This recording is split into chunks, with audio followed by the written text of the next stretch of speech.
Yeah, same clothes, because it's the same day. Um, so after Team America moved to TV, and um, I gave you Always Sunny and Fresh Off the Boat. So to sort of give uh, a general discussion of race um, through television, and um, yeah, just I think they're two interesting. They bring different dynamics to that discussion, and your comments kind of reflected that too. So this video will be about both shows. We'll start with Always Sunny. So Always Sunny is one of my favorite shows of all time because it's topical, and it's hard not to say that it is. Like people, there are episodes that aren't. Obviously, it's like Team America or any comedy. Like good comedy doesn't divorce itself from stupid comedy, if that makes any sense, right? Like I said in the last video, like there's always room for dick jokes and getting people getting kicked in the crotch, like always that. It's when you're only that that you're kind of in trouble. And it's like, what are we doing here? What's the point? So Always Sunny, this is the first episode ever of the show to air, right? It is the first episode. And I don't know if I said this about pilots, but with television, the pilot episode is generally a great place to try to understand what the intention of the show is. Because it's the only episode of the show that exists sort of in a vacuum, which means outside of opinion from executives and directors and audience focus groups and all these kinds of test audiences and all these kinds of things. So it's usually the closest thing to the pure idea of what the show wants to be or what the creators want the show to be.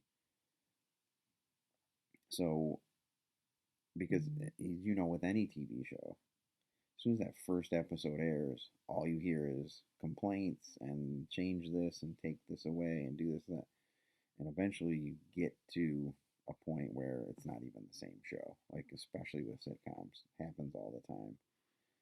Um, and it's actually the Dudleys sketch from that I posted yesterday is a perfect example of what happens to sitcoms. The pilot is the purest version of what the show is about. Put it that way. So if you buy that, you believe that, think about what's Always Sunny going to be about. Boom, they come right out the gate. The gang gets racist. Episode 2, Charlie gets an abortion. Okay, and they've done multiple episodes about gun control. They've done an episode about welfare. They've done Time's Up, Me Too. They've done more episodes about race. They've done episodes about Kim Jong Il,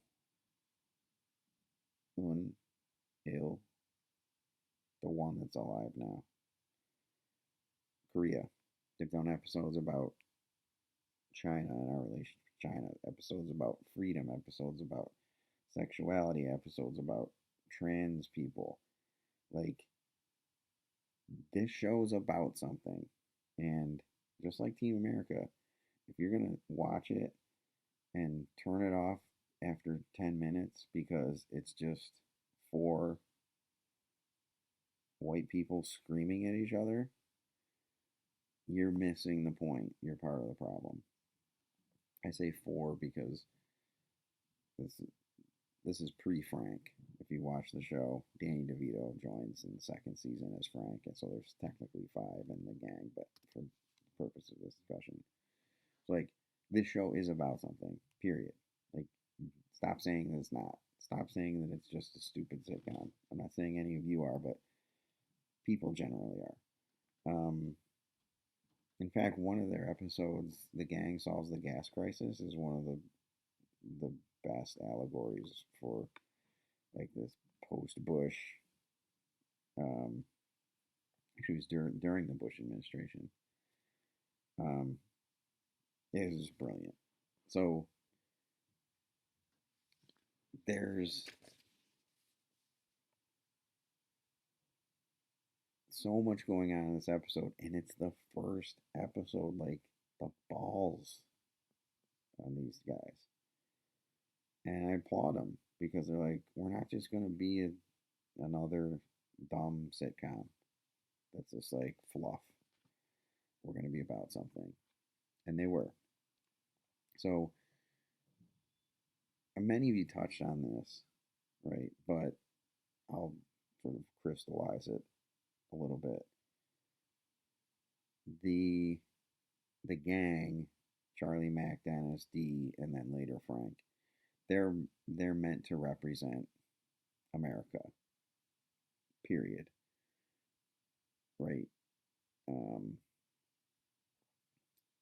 Loud, obnoxious, ignorant, selfish, lacking any moral compass, narcissistic, right? Irresponsible, never taking accountability, all these things together. So when they are talking, we're supposed to be hearing. I think it's back to what Lou was saying, like about our country, like from the outside looking in, we're a mess. Like that's kind of what it is.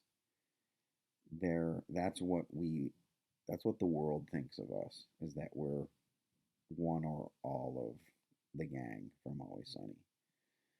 So, but you'll notice that, and this is, I think, a testament to the show's quality and their care for being topical and making certain statements, is like they're always picking sides, which is as American as apple pie, right? Especially now, right? Got to pick sides. You're either one or the other. But they're constantly picking different sides. So sometimes it'll be Charlie and Dennis against Mac and D and Frank, and sometimes it'll be Frank and Charlie against the. Depending on the issue, they kind of, yeah. So that's always an interesting thing to look at too. Um, but the show is versatile in a way that most sitcoms aren't. In other words, if a sitcom in general is trying to make a point, they will kind of beat you over the head with it. And you'll come away thinking, okay, that was a little heavy handed. And South Park is guilty of this sometimes. Some episodes are like, all right, I get it, guys. You're really trying to push this thing, whatever is this idea. But I don't think Always Sunny, I'm trying to think back. There's so many episodes, but I don't think they ever do it where they're like, this is what we want you to think. This specific thing, right? Change your mind about a specific thing. Like they want you to change your mind, but they'll give you multiple perspectives. There's more nuanced interpretations of these issues um, than most other things, right? This is a classic meaningful because it's stupid, not stupid just without meaning. It's meaningful because it's stupid. Like you're supposed to watch this and say this is stupid and equate that to yourself or your community or your country or whatever it is. Be like, oh, are we this stupid?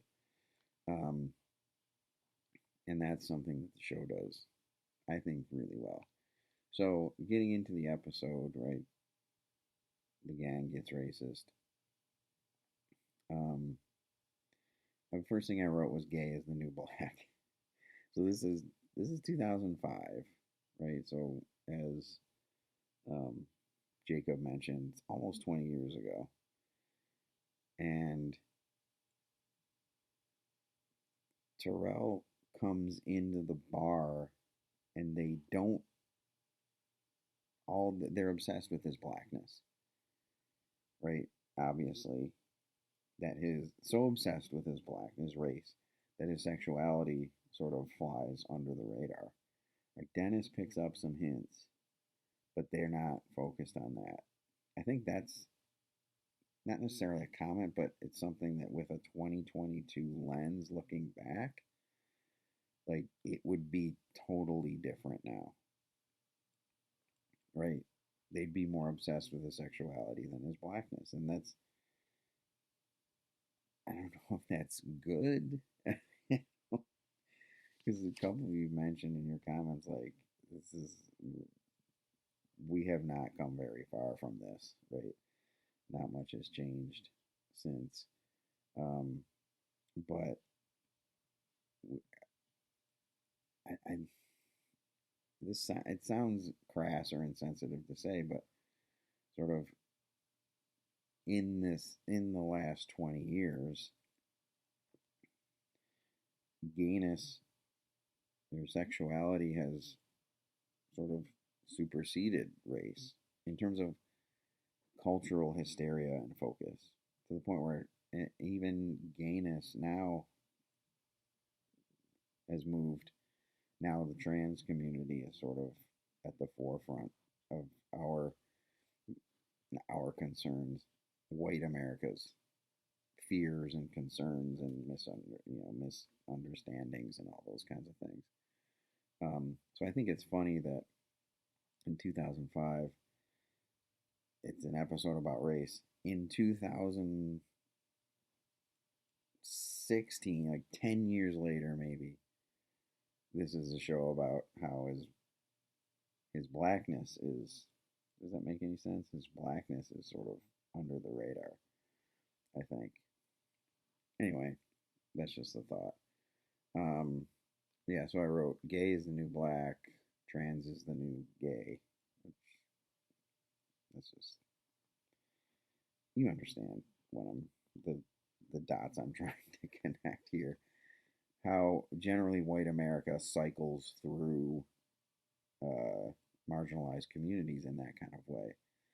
Um, Post civil rights movement, it's like, okay, these people of color want rights. We'll give them some rights and make them feel good, but then fuck them, forget about them, and then what's the next threat, right? Exactly. The next threat was uh, the next threat was gay, probably. The next threat after that was Muslim. Next threat is trans. So you kind of see how that works. It's shitty, but that's kind of how it works. Um, and in the end, there's no equality. It's just concessions, basically. Um,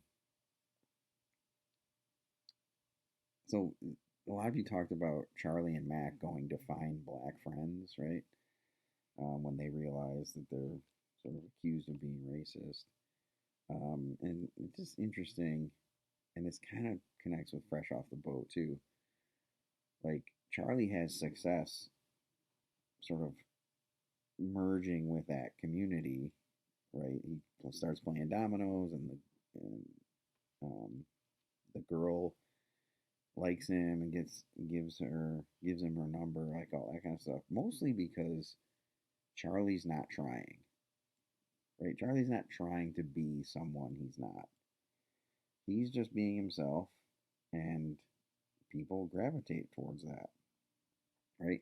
He's not trying because he doesn't care. I think deep down, Charlie is not a racist in this case. He ends up using the girl, like that's pretty shitty. And he uses the N word, but that's in context. You know how, why they did that. But I don't think he cares. I don't think he makes those distinctions. I don't think he's prejudiced. He doesn't care. Not doesn't care like I don't care about you, but doesn't care what people think and things like that. Um, so he's not even trying to be friends with anybody, and that draws people to him. Mac is trying way too hard, right? He's trying to be black or whatever whatever it was he was doing was not working because he was trying too hard. And that goes back to Fresh Off the Boat, right? Eddie tries so hard to fit in and struggles, and his younger brother like immediately has a girlfriend and like all that kind of stuff. Um, and who mentioned that? Right there. Somebody mentioned this idea. I can't remember.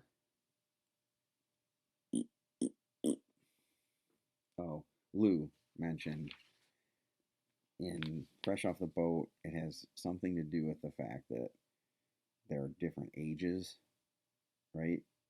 And it comments on how this stuff is learned, this kind of prejudice or stereotypes or whatever is learned at some point, either through media or from your peers or whatever it is, like with Eddie and his younger brother. But his younger brother doesn't seem to care. He's kind of like Charlie.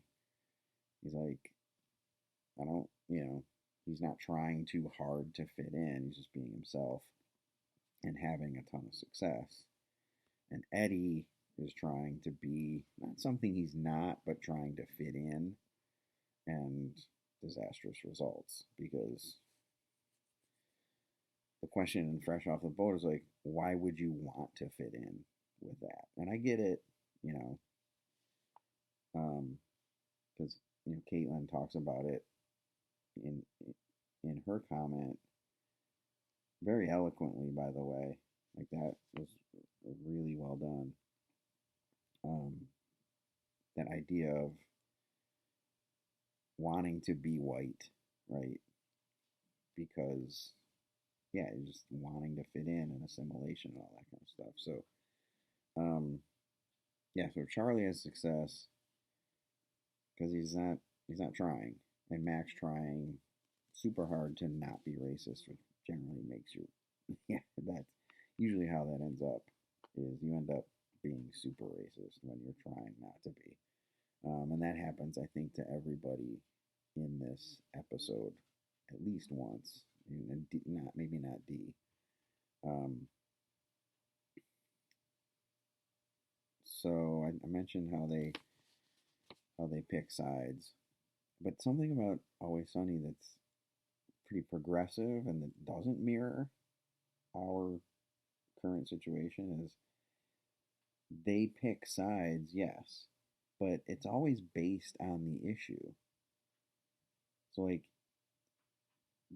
they they're not always on the same side. Per issue, they might they might land differently, and that never happens. Like this is like a utopia. It never happens in our culture now, especially where an issue comes up and you think about the issue and pick a side. You've already picked the side, so whatever, right? In other words, if in this in this analogy, if Charlie is a Republican and Dennis is a liberal, let's say, whatever the issue is, they will never pair. They will never pair up against the other two or three, right? Because they're different parties. But this is per issue, which is, again, a pretty enlightened way to look at it. Every issue that comes up, it's different teams taking different sides because they feel differently about different things, like the world does. But here, everything's just polarized and binaries. It's just like you're either in, you're out. Love it, leave it. Republican, Democrat, black, white, whatever it is.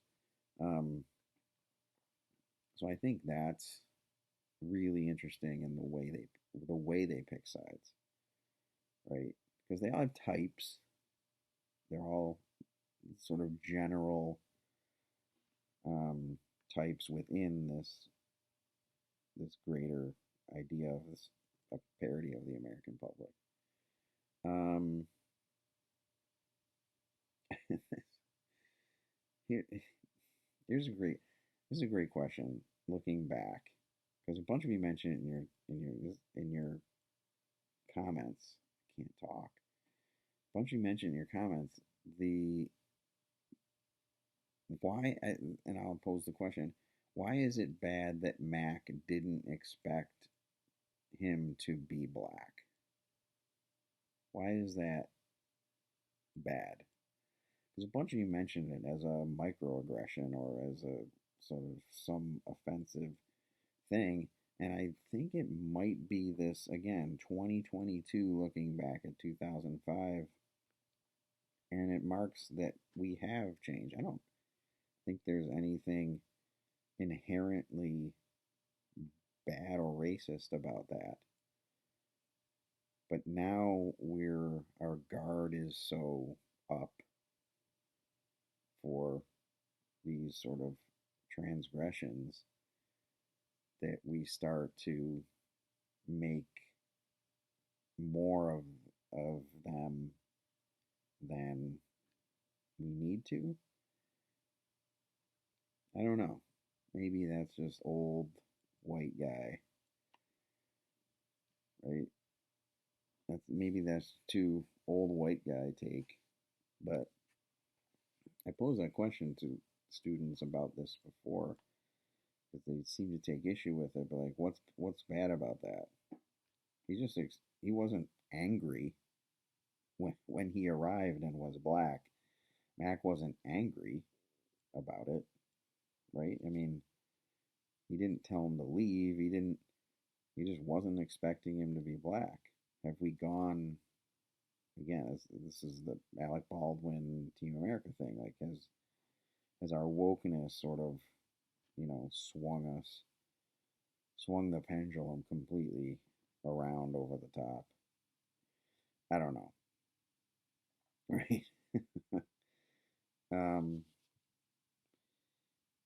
they they bring up brilliantly in that first scene where Terrell's talking about tearing the guy's ass up in the alley. Um, just those blurred lines between sort of masculinity and sexuality, right? How fine a line it is between being uber masculine and being gay. Like that we often, you know, either misconstrue or misinterpret, or that we sort of, what am I trying to say? They're close, those two, like the straightest, most masculine dude is, you know, just not that far off from many gay guys, right? It's literally just, right, the way they you he the way they write that scene is to blur the lines between masculinity and sexuality or sexual preference, right? I think they do it. They do it really well. Uh, the whole having a black friend thing, like that's sort of an old comedy trope, right? Like making fun of that. Seinfeld did a whole episode about that. Um, and that's, you know, Charlie sort of gets wrapped up in that, and a bunch of you brought it up. But this idea, like, our obsession with race prohibits us from seeing who people really are, right? Charlie and Dennis sort of fall into that. Like, they don't get to know them or try to understand them. This is sort of, again, they're mocking that idea of exploitation over exploration. Um, so that's kind of an interesting take that they have in this episode specifically. And of course, there's manipulating a cause for personal benefit, right? So I think a couple of you brought that up. Um, yeah. Caitlin brought it up, right? Using marginalized groups as tokens, sort of the way Charlie uses um, the girl to get the waitress, uh, which of course horribly backfires, um, or using marginalized groups only for personal benefit, which Charlie does too. Like, how can this benefit me? It can get me this other girl. And Dennis, and in effect, Mac and Charlie, the whole, but Dennis more clearly embraces the gay bar thing, right? He starts playing into it. Again, calling, drawing a connection between masculinity and sexuality, right? Um, but he's, if it's making me money, I don't give a shit, right? I'm gonna lean into it, right, and see, use it to my benefit. Um, and that's, you know, that's a typically American trait. Um, I don't know what this pertains to in the episode. There's some of my notes are really abstract, but it says an asshole is an asshole. It transcends cultural distinction. I think that's pretty self-explanatory, right? It's not. It's not about every race has assholes. Like, they're the assholes are the problem, not Asians or black people or Latinx people or white people. Not a lot of case white people are, or whatever it is. Not any particular race or group. The group that's killing everybody is the assholes, and I'm not sure how you eliminate assholes.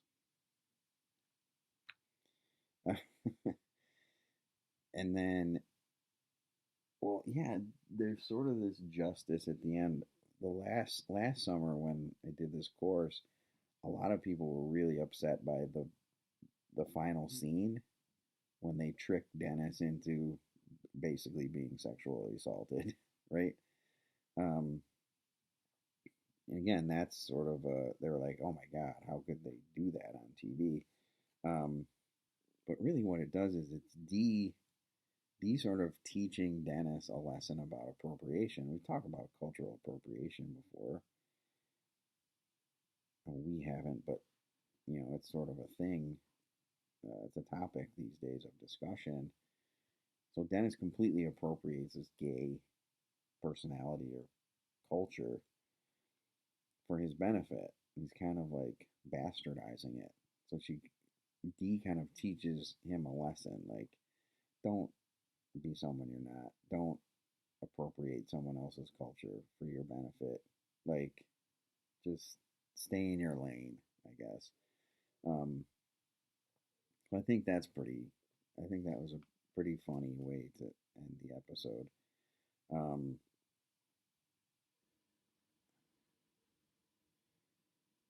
and then moving on to, let me see if I got to all your comments. Jacob, 20 years ago. Um,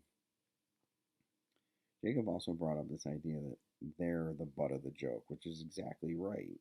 And if you believe me that they are a representation of us, we end up being the butt of the joke. We, America, you know, whatever, the general public. So I think that's a good way of putting it. Um, Tiffany Tiffany brought up this idea that I just wrote Team America but racism, right? So Team America, the whole concept of um, blowing up Paris to save the world, is like, yeah, is like not being, it's like being racist to not be racist, to prove you're not racist. Does that make sense? Because you were talking about that sort of, and it just triggered my this connection to Team America. It just had a very similar connection. Maybe I maybe I'm wrong. Maybe it doesn't have that, but that's what um, Tiffany's comment brought to mind. Um, and then I mentioned Caitlin using marginalized groups. And then Lou brought up microaggressions, like which wasn't a thing in 2005. Like literally, I had never heard the term until you know much many years after that. So this kind of connects with my whole why is it bad that Mac expected Tyrell to be not to be black. Um, have we become? You have to ask these questions. Have we? Ryan? Yes. Yes. Oh, I have to go to Endicott and pick up the corsage, and Charlie won't come in, and Kingsley won't come in. So if you hear a lot of barking, but they won't come in for me. But I won't be gone that long. They should be okay. Okay. Charlie and Kingsley. At least Dash is in. Okay. Okay. Dogs. Um, microaggressions. Have we come? Yeah. Are we too sensitive? Some people say we are. Some people say we aren't. It's probably like incident specific, things like that. Um, but mine, Lou also made me think of um, if you feel the need to prove you're not racist, you're probably racist. Like that's that's one of my that was my takeaway from Lou's comment, which I think is pretty accurate. Like if you feel like you have to prove you're not something, you probably are something. Right? In this case, uh, racist. Um, yeah. And then Max brought up stupid characters. Like there's a reason they're so stupid, right? Obviously, we talked about that. And the only reason to use stereotypes, or I always pose this question, like name a productive use of stereotypes when the use of stereotypes has benefited you or made the world a better place. And there's no answer. And there is. There's one answer. The best answer for that is comedy. Like the Chappelle Show used stereotypes to show their senselessness, show their inability to accurately portray humanity, showed how they reduce people to their lowest common denominator, and tried to break that down. So the best use of stereotypes is to dismantle stereotypes, if that makes any sense. I think that's what this episode tries to do, um, on some level. On some level. I'm gonna jump to Fresh Off the Boat. I'll give you a little bit of that. I know I brought it up a couple times just earlier, but this will be more specific. So the history of Fresh Off the Boat is interesting because it's really there's only been one other sort of Asian sitcom about an Asian family, Asian American family, and it was All American Girl, and it was in 1994. And it starred Margaret Cho, who was a really is a really good stand-up comedian, but she was like 21 at the time, and she was kind of a rising star. Um, and she got the sitcom, and it turned out to be her worst nightmare.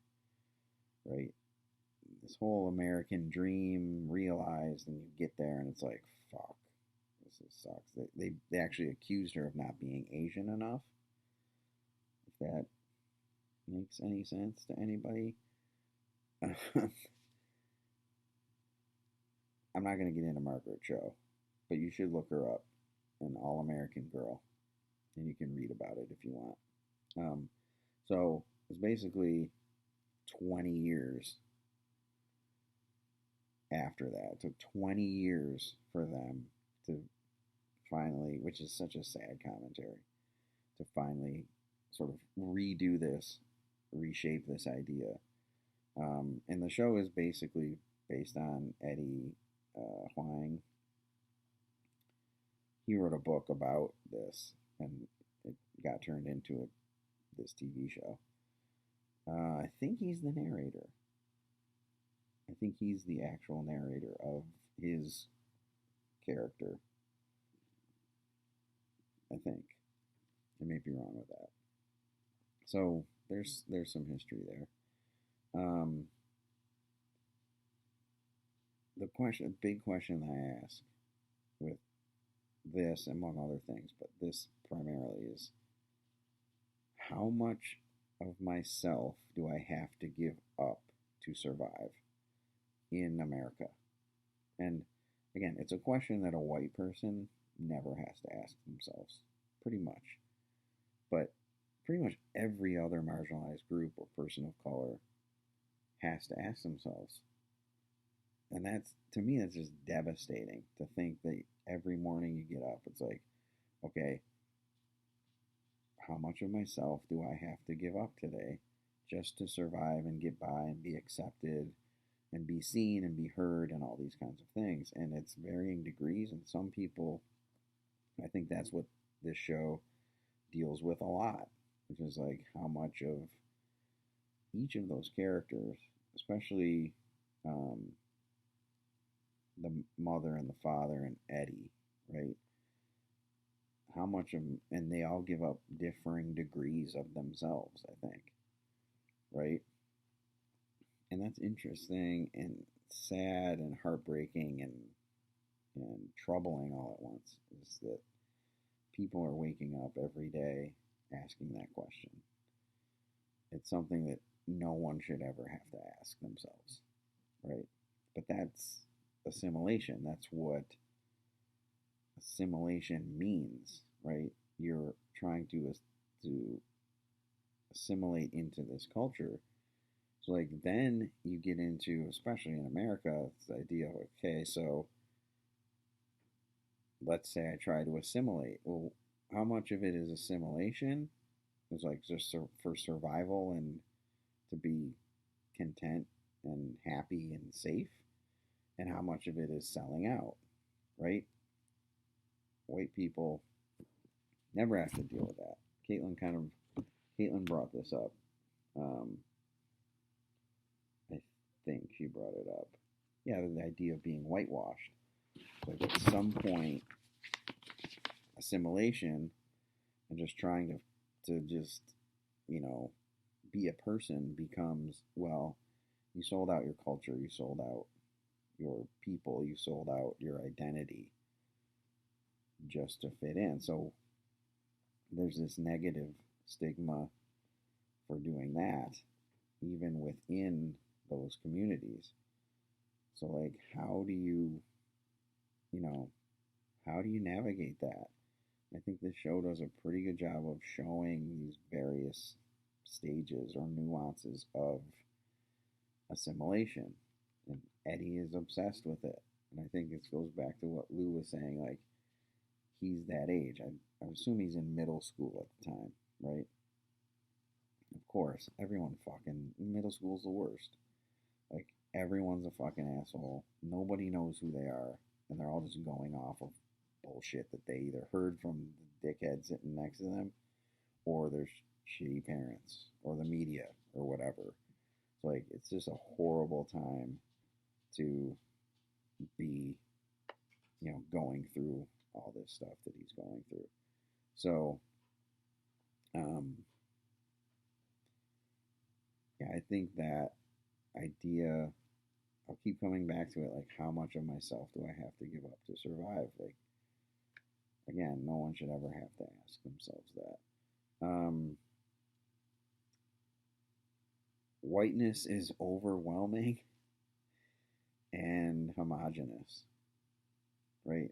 The whole, when the neighborhood wives come rollerblading up in their matching fucking neon jumpsuits, right? That's like, it's, whiteness is overwhelming. That's like the feeling I get from, especially Jessica. Jessica, is that the mom's name? Her character, right? She just feels like intimidated by this whiteness, right? The supermarket, like, why is the supermarket angry or whatever? And so everything's just so bright and white and, you know, relentless. Again, relentlessly American, right? We just talked about that over there. And there's, I think they bring up a really interesting point about racial slurs, right? When they say the word, right? They connecting, like, why the difference between treatment of the N word and treatment of, in this case, the C word, not the CUNT word, but the C word, that I'm not going to use out of deference to that word. That connection, that's not something that we generally talk about, but it's as offensive and rooted in as much discrimination and hatred as the N word. So I think that's a really interesting thing for this sitcom to take on in its pilot episode. It's like, yeah, you shouldn't be able to just say that either, but it connects to this whole idea of the model minority. Like, Asians are expected to, in many cases, just take it because in the past they have, and they're perceived as more docile and more respectful, and they're the model minority. They come over, they go to school, they go to work, they do. And these are all stereotypes, obviously, but that stigma of the model minority is something that Eddie's not too happy about. And it goes, Margaret Cho talks about it with All American Girl. That was one of the problems that they had. Like, her representation of herself on screen was this sort of like rebel, and that's not Asian American enough, if that makes any sense to you. But the whole model minority thing, who brought it up?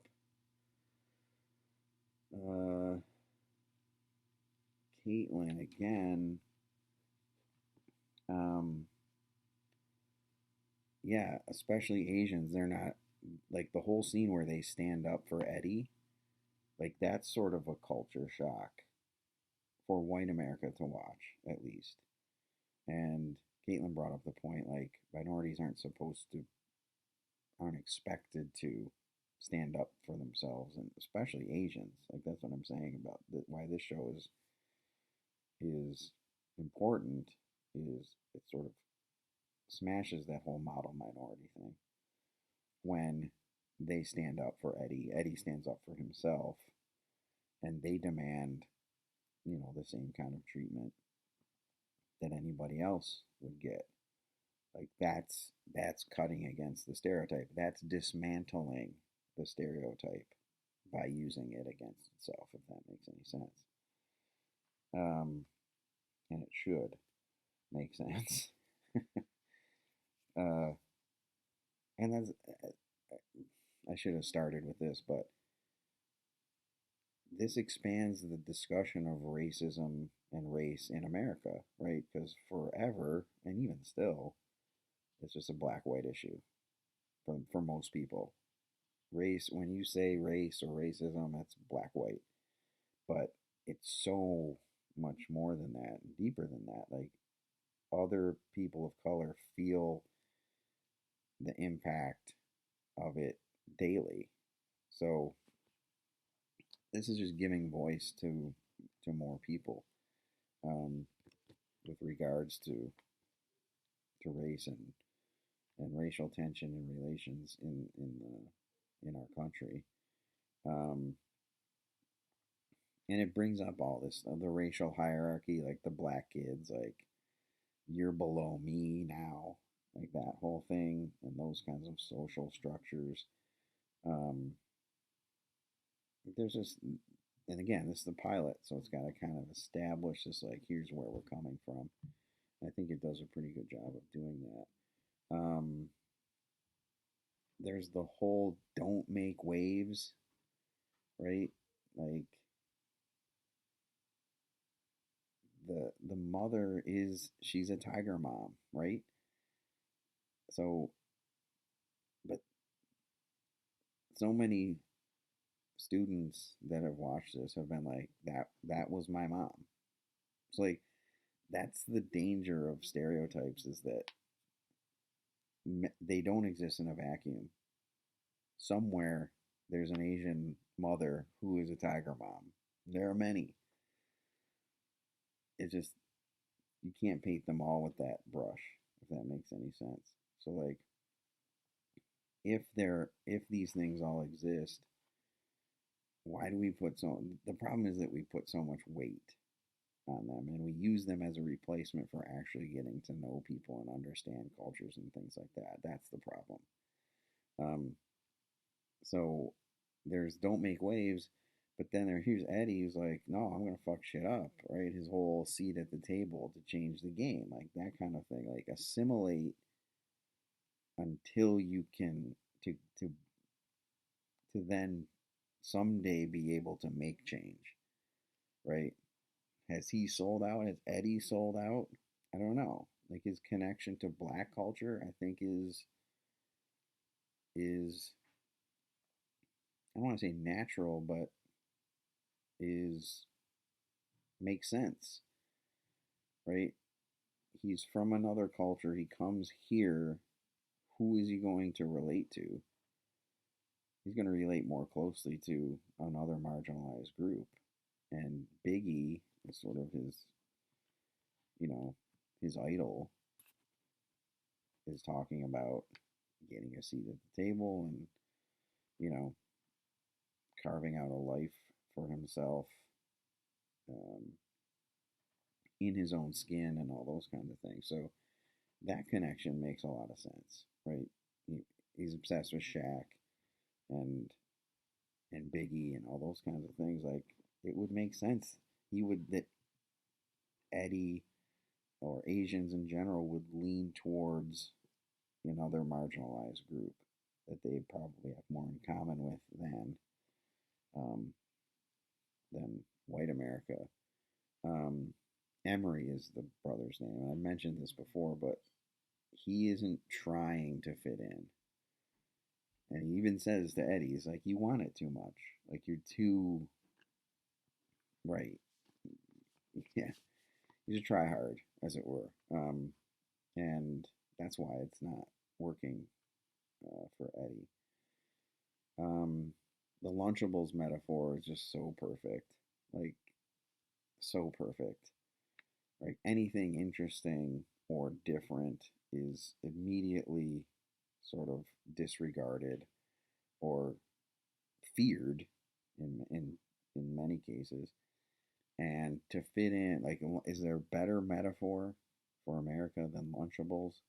Just bland, like, bland, uh, bland, tasteless food, each in its own little individual compartments separated from everything else.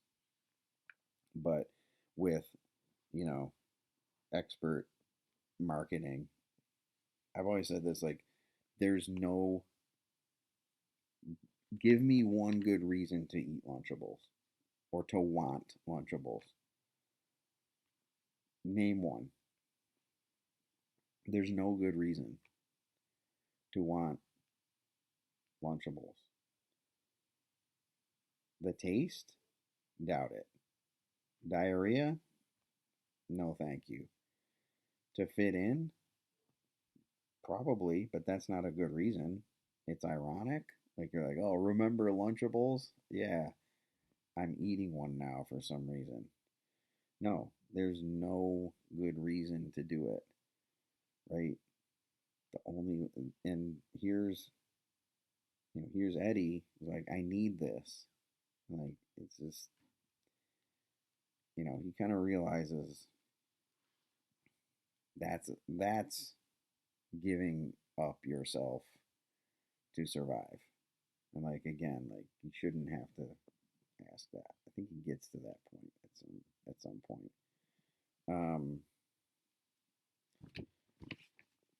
So yeah, I think in trying to keep this video under an hour,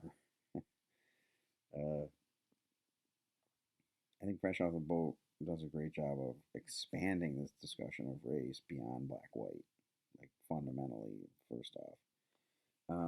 But it gives these, again, these sort of nuance. I didn't even talk about Randall Park's character, Cade.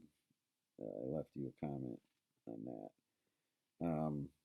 His concept of America is like it's the land of opportunity. He's all in on it, right? Even hiring the white host, and a bunch of you, a couple of you guys brought that up. Like, he understands, right? Leslie talked about assimilation, and that was, he recognizing the racism. He's like, listen, people are going to be racist, so I'm going to put a white guy to make everybody in front, to make everybody feel comfortable. Caitlin, I talked about, it was interesting you brought up the degrees of bullying. I think maybe I called it that, but you were talking about how, like, being bullied in your own community is different. It's you're fat, you're ugly, you're stupid, whatever it is. Like, that stuff is a lot easier to get over than systemic, like, attacking your identity, your history, your traditions, your people as a whole, and dehumanizing them and doing all those like that. There's a difference between that, and I mean, obviously there's a difference, but I hadn't sort of I hadn't made that distinction until you pointed that out, and it's a valid one. It's an important one. And then we talked about being whitewashed and the model minority. So